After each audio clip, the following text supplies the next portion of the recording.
भक्तों, आज के इस वीडियो में हम बात करेंगे आने वाले आषाढ़ गुप्त नवरात्रि के विषय में, जो बस आ ही गए हैं। तो कब से आषाढ़ गुप्त नवरात्रि आरंभ हो रही है, सही तिथि सही तारीख क्या है, कलश स्थापना कब करनी है, कैसे करनी चाहिए, कैसे आप इन 9 दिनों का अपने भाग्य परिवर्तन के लिए उपयोग कर सकते हैं, देवी की आराधना कैसे करनी है, देवी के इन 9 दिनों में किस दिन कौन सी महाविद्या की पूजा होगी और वो क्या प्रदान करती है। जो सामान्य मनुष्य है, अर्थात जो तांत्रिक क्रियाएं नहीं करते, जो हम आप जैसे सामान्य ग्रस्त जीवन में है, उन्हें इनका लाभ कैसे लेना चाहिए, कौन सी आदि शक्ति से क्या प्राप्त हो सकता है, कैसे हमें पूजा करनी चाहिए, संपूर्ण आने वाली आषाढ़ गुप्त नवरात्रि के विषय में इस वीडियो के माध्यम से प्रदान की जाएगी। आइए जानकारी आरंभ करते हैं। प्रिय भक्तों, आप जानते हैं कि नवरात्रि तो 4 आती है, 2 गुप्त होती है, 2 सर्व विदित होती है। जो सर्व विदित है, आप जानते हैं चैत्र नवरात्रि जिससे नव संवत की शुरुआत होती है, जो चैत्र मास में आती है अप्रैल के महीने में। एक आती है अश्विन नवरात्रि जो शीत छतु में आती है, जब वो शीत छतु आरंभ होने वाली होती है, दशहरे से पहले और श्राद्ध पक्ष बाद में 2 छानी थी होती है गुप्त नवरात्रि। एक आती है माघ मास में, माघ शुक्ला प्रतिपदा से, और दूसरी आती है आषाढ़ मास में, आषाढ़ शुक्ला प्रतिपदा से। तो जो गुप्त नवरात्रि होती है, इसकी विशेषता ये है कि इन नवरात्रि के 9 दिनों में माता की जो महाविद्याएं हैं, 10 महाविद्याएं कही गई है, उन 10 महाविद्याओं की पूजा होती है। और जो सर्वविदित नवरात्रि है, उन सब में माता के 9 रूपों की 9 दिन में पूजा होती है। तो जो 10 महाविद्याएं हैं ना, इनको अभी तक क्या माना जाता था कि ये गुप्त नवरात्रि केवल तंत्र साधना के लिए, माता की आराधना के लिए, उसी के लिए उपयोगी है। लेकिन जैसे जैसे वेदों को पढ़ा गया, पुराणों को पढ़ा गया, तो पता लगा कि ये गुप्त नवरात्रि तो मनुष्य का सर्वाधिक कल्याण करने के लिए है, केवल ये तंत्र साधना के लिए नहीं है।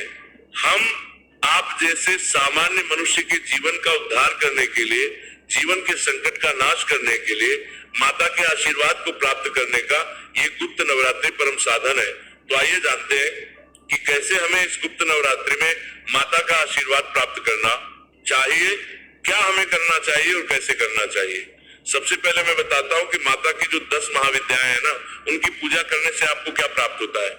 तो माँ आदि शक्ति की जो प्रथम महाविद्या कही गई है, वो कालिका के जानी जाती है। कालिका जो है आदि शक्ति की महाविद्या है। तो प्रथम दिन पर माँ काली की पूजा की जाती है। इनकी पूजा करने से आप शत्रुओं पर विजय प्राप्त करते हैं। जीवन में किसी भी प्रकार के शत्रु है आपके, उन पर आपको विजय प्राप्त होगी। कोई कोर्ट कचहरी का मामला चल रहा है, वहां आपको विजय प्राप्त होगी। आपके मन में किसी भी प्रकार का भय व्याप्त है, डर व्याप्त है, तो उस डर को और भय को समाप्त करने का कार्य माँ आदि शक्ति की जो प्रथम महाविद्या है, माँ काली, वो करती है। इस कार्य को तो आपको प्रथम दिन पर माँ काली की पूजा करनी है। इनकी पूजा कैसे करनी होती है, सामान्य विधि क्या है, इसके विषय में भी आगे बताऊंगा। पहले इनका महत्व समझ लीजिए। दूसरी जो महाविद्या है, वो माँ तारा कही गई है। माँ तारा की पूजा करने से आपको जीवन में प्रत्येक क्षेत्र में सफलता प्राप्त होती है। ये आध्यात्मिक शक्ति के रूप में जानी जाती है। इनसे आपको आध्यात्मिक शांति प्राप्ति होती है, आध्यात्मिक ज्ञान की प्राप्ति, और आध्यात्मिक ज्ञान प्राप्त करके मनुष्य अपने सभी संकटों से ऊपर उठता है। तीसरी महाविद्या माँ त्रिपुर सुंदरी कही गई है, जिनकी तीसरे दिन पर पूजा होती है। माँ त्रिपुर सुंदरी की पूजा करने से मनुष्य धन को प्राप्त करता है, ऐश्वर्य को प्राप्त करता है, वैभव को प्राप्त करता है, धर्म काम मोक्ष सभी माँ त्रिपुर सुंदरी की पूजा करने से आपको प्राप्त हो जाते हैं। इनकी पूजा से आपके जीवन में, साधक के जीवन में किसी प्रकार की कोई कमी नहीं रह जाती है। चौथे दिन पर माँ भुवनेश्वरी जो चौथी महाविद्या कही गई है, उनकी पूजा की जाती है। माँ भुवनेश्वरी की पूजा करने से मनुष्य को खूब सारी भूमि, वैभव, अर्थ आदि प्राप्त होता है। 5वें दिन पर माँ छिन्नमस्ता की पूजा होती है। ये 5वीं महाविद्या है। इनकी पूजा करने से मनुष्य को प्राप्त होती है किस प्रकार की जो आपके कार्य चल रहे हैं, उनमें जो बाधाएं उत्पन्न होती है ना, उन बाधाओं को दूर करने का कार्य माँ छिन्नमस्ता करती है। जब भी कोई कार्य आपका अटका हुआ हो, तो इनका ध्यान करना चाहिए। आपके अटके हुए सभी कार्यों को ये पार कर देती है। आप कई बार कुछ कार्य आरंभ करते हैं, बीच में बाधाएं उत्पन्न हो जाते हैं, कार्य रुक जाते हैं, तो माँ छिन्नमस्ता की आराधना करने से वो जो रुके हुए कार्य हैं, वो पुनः आरंभ भी होते हैं और सफल भी होते हैं। छठी महाविद्या कहा गया है माँ त्रिपुर भैरवी को। ये मनुष्य के सभी दुखों को दूर करती है, रोगों से मुक्ति दिलाती है, संकटों से दूर करती है और सभी प्रकार के मनोवांछित फलों को देने वाली है। माँ त्रिपुर भैरवी साध्वी जो महाविद्या कही गई है, जिनका पूजन 7वें दिन किया जाता है, उन्हें माँ धूमावती के रूप में जाना जाता है। माँ धूमावती बड़े से बड़े संकटों का नाश कर देती है। जब मनुष्य की पूजा करता है, आराधना करता है, तो उसके जीवन के जो बड़े बड़े संकट हैं, उनका नाश माँ धूमावती की पूजा प्रार्थना से आप करते हैं। साथ ही जीवन में यदि कोई बड़ा संकट आने वाला होता है ना, तो इनकी पूजा से वो पहले ही टल जाता है। 8वीं जो महाविद्या है माँ बगलामुखी है, इनके विषय में आपने बहुत पढ़ा होगा, सुना होगा। माँ बगलामुखी परम शक्तिशाली है, शत्रु इनसे थर थर कांपते हैं। इनकी पूजा करने से जो वैदिक पूजा है, तांत्रिक पूजा की बात नहीं कर रहा, वैदिक पूजा जो हम आप सभी लोग करते हैं, तो माँ बगलामुखी की पूजा करने से आपको कोर्ट कचहरी के बड़े मुकदमे, कई बार झूठे मामलों में आपको फंसाया गया होता है, उन सभी में आपको निश्चित विजय प्राप्त होती है। झूठे विवादों से आपको छुटकारा मिलता है। माँ बगलामुखी आपको सत्ता का आशीर्वाद देती है, सफलता का आशीर्वाद देती है। माँ बगलामुखी आपके कोई बड़े एग्जाम होने वाले हैं, उनमें सफलता दिलाने का कार्य करती है। बड़ी परीक्षा होने वाली है, उसमें सफलता दिलाने का कार्य करती है। ये मनुष्य को सत्ता दिलाने का कार्य भी करती है। सत्ता की प्राप्ति माँ बगलामुखी के आशीर्वाद से होती है। कैसे? मान लीजिए किसी के प्रमोशन से अटके हुए हैं, किसी को ऊंचा पद चाहिए, तो इनके आशीर्वाद से वो प्राप्त हो जाता है। नवी जो महाविद्या है वो माँ मातंगी कही गई है। माँ मातंगी की पूजा नवी महाविद्या के रूप में की जाती है। ये मनुष्य को साधना देने वाली है, शक्ति देने वाली है, विद्या देने वाली है, सौंदर्य देने वाली है। इन जब आप कुछ भी मांगेंगे तो वो प्राप्त हो जाता है। ये साधना की देवी कही गई है। ये अत्यंत सौम्य है। इसीलिए सौम्य साधन से संबंधित जितनी भी चीजें हैं, जिस भी प्रकार की वस्तुएं हैं, वो सब माँ मातंगी की आशीर्वाद से प्राप्त होती है। और 10वीं महाविद्या कही गई है माँ कमलात्मिका। माँ कमलात्मिका माँ लक्ष्मी का ही एक स्वरूप मानी गई है। माँ कमलात्मिका की आराधना करने से धन संपत्ति प्राप्त होता है, धन धानी के भंडार प्राप्त होते हैं, आपका राजयोग है। माँ कमलात्मिका की आराधना करने से गुप्त नवरात्रि में आपके धन संबंधित जो भी कार्य है वो पूर्ण होते हैं। इस प्रकार से गुप्त नवरात्रि में माता की इन 10 महाविद्याओं का पूजन किया जाता है। ये आपकी सभी मनोकामनाओं को पूर्ण करती है। अब आप प्रतिदिन एक एक स्वरूप का पूजन कर सकते हैं। कुछ भक्तगण अपनी कामना के अनुसार पूरे 9 दिन एक ही देवी की आराधना करते हैं। वो किसी एक देवी को रूप से निर्धारित कर लेते हैं कि इनको इसी की आराधना करनी है और उनको सिद्धि प्राप्त करना कहते हैं। वो 9 दिनों में उन देवी की आराधना करके सिद्धि प्राप्त करने के लिए अपने कामना करके 9 दिन की आराधना करके प्राप्त करते हैं। सिद्धि यदि कोई करना चाहता है तो उसके लिए गुरु की आवश्यकता है। बिना गुरु के सिद्धि नहीं हो सकती। बिना गुरु के यदि आप सिद्धि करने जाएंगे तो आपके परिणाम दुष्परिणाम में परिवर्तित हो जाएंगे। माँ जो आदि शक्ति की 10 महाविद्याएं हैं, अगर इनमें त्रुटि करें, सिद्धि के लिए कोई सिद्धि करने जाए और उसमें त्रुटि कर बैठे तो उसको उसका दंड भी भुगतना पड़ता है और दंड भयानक भी होता है।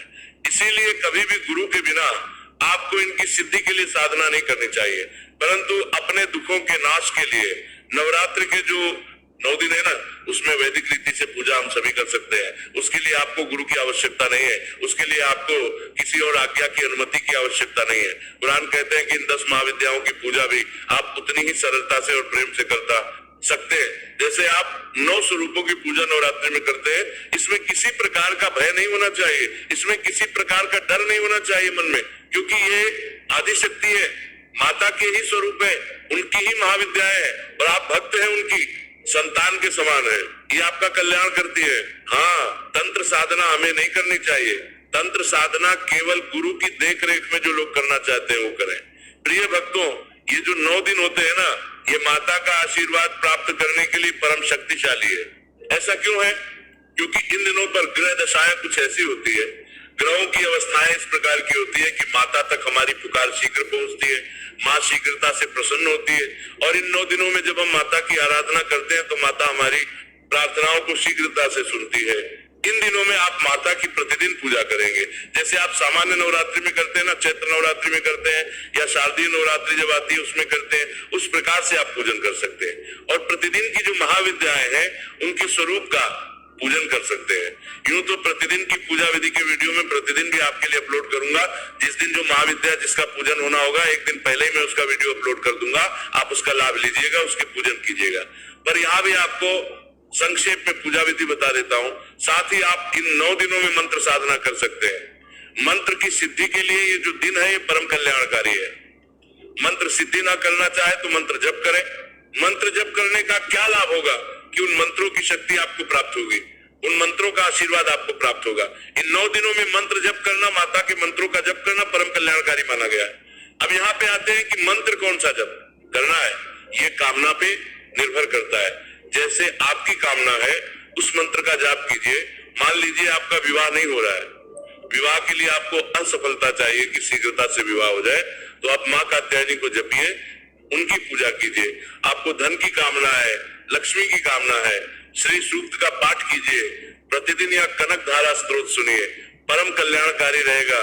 माँ कमला की पूजा कीजिए, माँ कमला की पूजा कीजिए, आपकी धन संबंधी परेशानियां दूर होंगी। अगर संतान के लिए आपको कुछ चाहिए तो आप संतान गोपाल का जप कीजिए, पाठ कीजिए। इन नवरात्रि में किसी भी प्रकार का संकट है, कोई भी आपकी मनोवांछित इच्छा है जिसको पूर्ण करना है, आदि शक्ति की कृपा प्राप्त करनी है, तो जो नवराण मंत्र है ना उसका आप जाप कीजिए। इन 9 दिनों में परम कल्याणकारी रहेगा। क्या है ये मंत्र? ओम ऐ हरीम क्लीन चामुंडाय विच्चे, ओम ऐ हरीम क्लीन चामुंडाय विच्चे। तो इस प्रकार से नवाण मंत्र का जाप करके भी आप इन 9 दिनों का खूब लाभ ले सकते हैं।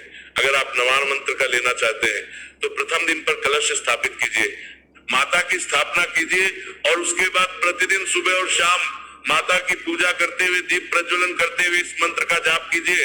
अंतिम दिन पर कन्या पूजन कीजिए, चौकी का विसर्जन कीजिए, माता को अपनी सभी पूजा और ये मंत्र अर्पित कीजिए। हे मातेश्वरी, मैंने ये मंत्र जप किया है, इसे आप स्वीकार करें, मेरी पूजा को आप स्वीकार करें। मातेश्वरी के आशीर्वाद से आपके संकटों का नाश होता है। 9 दिनों में आप कोई भी आपके पास मंत्र है ना उसकी सिद्धि भी कर सकते हैं। सिद्धि नहीं करते तो थोड़ा सा भी यदि मंत्र जाप करते हैं तो उसका पुण्य बहुत अधिक है, उसका प्रभाव अधिक है। इसीलिए मंत्र जाप खूब करना चाहिए। पूजा कैसे करनी है? जैसे आप सामान्य नवरात्रि में पूजन करते हैं न, प्रथम दिन पर कलश स्थापित करेंगे, मुहूर्त में आगे बताने वाला हूँ। कलश स्थापित कीजिए, माता की चौकी लगाइए, ज्वारे आदि बोल सकते हैं, माता की स्थापना कीजिए, और प्रथम दिन पर इस प्रकार से चौकी लगा के कलश स्थापित करके प्रतिदिन माता की पूजा करेंगे। माता के 9 रूप है, प्रतिदिन की पूजा विधि मैं समय समय पर आपको अपलोड करता रहूंगा।